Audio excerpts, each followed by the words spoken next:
नमस्कार दोस्तों, इस वक्त की तमाम बेहद बड़ी खबरें, मुख्य समाचार आप लोगों के लिए लेकर के आए हैं दोस्तों, जहां पर एक एक करके चलेंगे। तमाम बेहद बड़ी खबरें आप तक आगे इसी वीडियो में पहुंचाएंगे। बेहद ही चौंकाने वाली दोस्तों रिपोर्ट यहां पर सामने निकल के आ चुकी है लोकसभा चुनाव के नतीजों पर। जी हां दोस्तों, नतीजे आए हुए एक हफ्ता हो गया है, सरकार का गठन हो गया है, मंत्री बन चुके हैं, विभागों का बंटवारा भी हो गया है, लेकिन यहां पर आखिर बीजेपी को 240 सीटें कैसे मिली हैं? क्या यहां पर खेल किया गया है? तगड़ी रिपोर्ट दोस्तों सामने निकल के आई है। ये एक ऐसी रिपोर्ट है जिससे यहां पर हड़कंप मचा हुआ है पूरी तरह से। भाजपा की पूरी तरह से पोल खुल चुकी है, चुनाव आयोग बेनकाब हो चुका है। रिपोर्ट आप लोगों के लिए जानना जरूरी है, जानेंगे पूरी खबर विस्तार से। इसके साथ ही आप लोगों को बताएंगे कि सुप्रीम कोर्ट से यहां पर तगड़ा झटका लग चुका है। पहले ही दिन यहां पर नोटिस जारी हो गया है एनडीए गठबंधन की सरकार को। एक एक करके हर खबर आप तक विस्तार से पहुंचाएंगे। खबरों में बढ़ने से पहले अगर आप लोग भी यही मानते हैं कि देश में पूरी तरह से यहां पर निष्पक्ष चुनाव होना चाहिए और इसके लिए यहां पर बेहद ही जरूरी है कि 100% वीवीपैट पर्चियों की गिनती हो या फिर बैलेट के जरिए मतदान हो, तो अभी इस वीडियो को लाइक कीजिएगा और कमेंट बॉक्स में #वी सपोर्ट इंडिया जरूर ही कमेंट कर सकते हैं दोस्तों। पहली ब्रेकिंग न्यूज आ रही है, सुप्रीम कोर्ट ने नीट पेपर लीक और रिजल्ट घोटाले पर एनडीए सरकार और एनटीए को यहां पर नोटिस जारी किया है। छात्रों और विपक्षी दलों की यह एक बड़ी जीत है।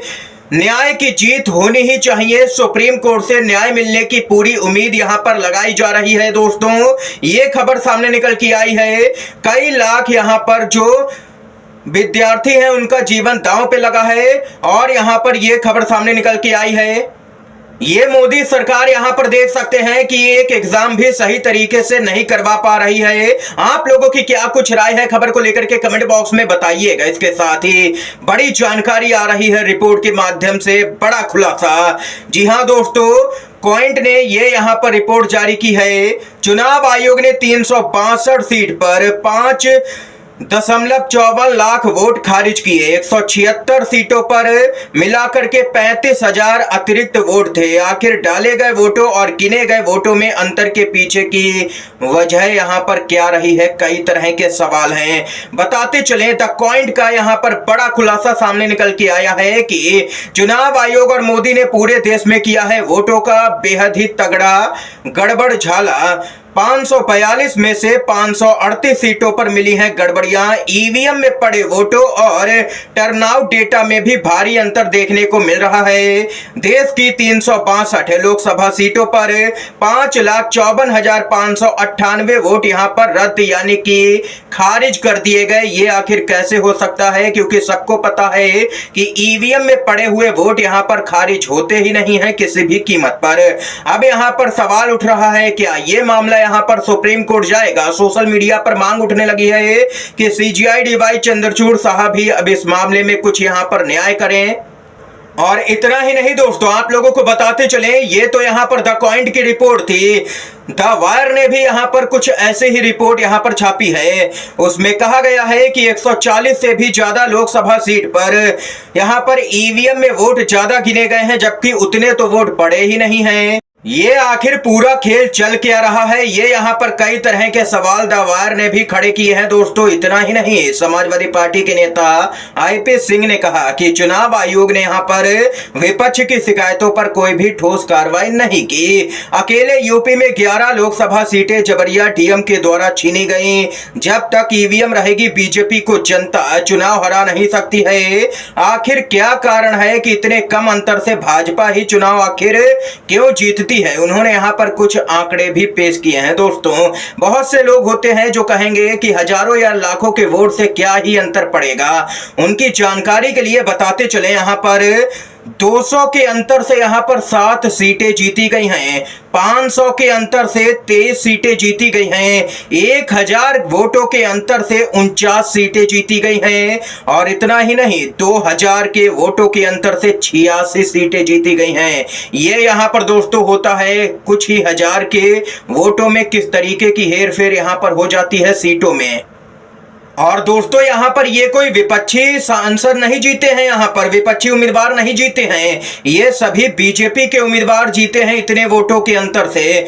यहाँ पर बताते चलें, आईपी सिंह ने जो ट्वीट किया है उसमें कहा गया है कि ईवीएम चुनाव आयोग या सुप्रीम कोर्ट हर चरण में मतदान समाप्त होने के बाद जो प्रतिशत बताया गया है वह 2 दिन के बाद ज्यादा आखिर कैसे हो गया। संदेह इसलिए है कि भाजपा के जीते हुए कुल 240 प्रत्याशियों में 165 प्रत्याशी 200 से 2000 के अंतर से ही जीते हैं और मतदान प्रतिशत भी इसी अनुपात में बढ़ा है। ये यहाँ पर दोस्तों देख सकते हैं कि काफी गंभीर आरोप अब लगना शुरू हो चुके हैं, यानी कि जबरदस्त तरीके का यहाँ पर गड़बड़ सामने निकल के आ चुकी है। ये वही बीजेपी है जो यहाँ पर निष्पक्ष तरीके से एक मेयर का चुनाव भी नहीं लड़ सकती है। चंडीगढ़ मेयर चुनाव में क्या हुआ था, कैसे वोटों की चोरी हुई, पूरे देश ने देखा, सुप्रीम कोर्ट ने देखा, सीजीआई साहब ने भी देखा। और यहाँ पर ये तो लोकसभा का चुनाव था, तो बीजेपी किस हद तक जा सकती है ये सभी रिपोर्टें यहाँ पर साफ तौर पर बता रही हैं। आप लोगों की क्या कुछ राय है दोस्तों, इन सभी रिपोर्टों पर अपनी राय जरूर ही बताइएगा। कमेंट बॉक्स में अपनी महत्वपूर्ण राय कमेंट कीजिएगा। इसके साथ ही एक और बड़ी खबर आ रही है दोस्तों, मणिपुर पर बोले हैं आरएसएस के प्रमुख मोहन भागवत। मणिपुर पर प्राथमिकता से विचार करना चाहिए, जल्द से जल्द हालात ठीक करने चाहिए, मोदी सरकार की मुश्किलें बढ़ा दी हैं, मोहन भागवत ने। भागवत की मणिपुर हिंसा पर नसीहत। संजय राउत बोले सरकार तो उनके ही आशीर्वाद से चल रही है। ये यहाँ पर संजय राउत की भी टिप्पणी आई है। दोस्तों हरियाणा से खबर आ रही है, जहां पर इस बार के लोकसभा चुनाव में कांग्रेस पार्टी ने जबरदस्त प्रदर्शन किया है और वहीं कांग्रेस का बयान, कहा हरियाणा की बीजेपी सरकार अल्पमत में है, उसे बने रहने का कोई भी नैतिक अधिकार नहीं है। कांग्रेस की हरियाणा इकाई ने एक बार फिर से कहा है कि राज्य में मुख्यमंत्री नायाब सिंह सैनी के नेतृत्व वाली बीजेपी की सरकार अल्पमत में है और उसे सत्ता में बने रहने का कोई भी नैतिक अधिकार नहीं है। हरियाणा कांग्रेस विधायक दल की बैठक के बाद संवाददाताओं से बातचीत में पार्टी के नेता दीपेंद्र सिंह हुड्डा ने कहा है कि यदि अल्पमत सरकार इस्तीफा नहीं देती है तो राज्यपाल को उसे बर्खास्त कर देना चाहिए और नए चुनाव करवाए जाने चाहिए। ये यहां पर कांग्रेस के नेता का बयान सामने निकल के आया है। दोस्तों इस समय की आज की तमाम बेहद बड़ी खबरें, मुख्य समाचार सामने निकल के आए जो हमने आप लोगों तक पहुंचाए हैं। वीडियो अगर दोस्तों पसंद आया हो तो लाइक कीजिएगा, शेयर कीजिएगा, ज्यादा से ज्यादा इन खबरों को। आप सभी का वीडियो देखने के लिए बहुत बहुत धन्यवाद। जय हिंद, जय भारत।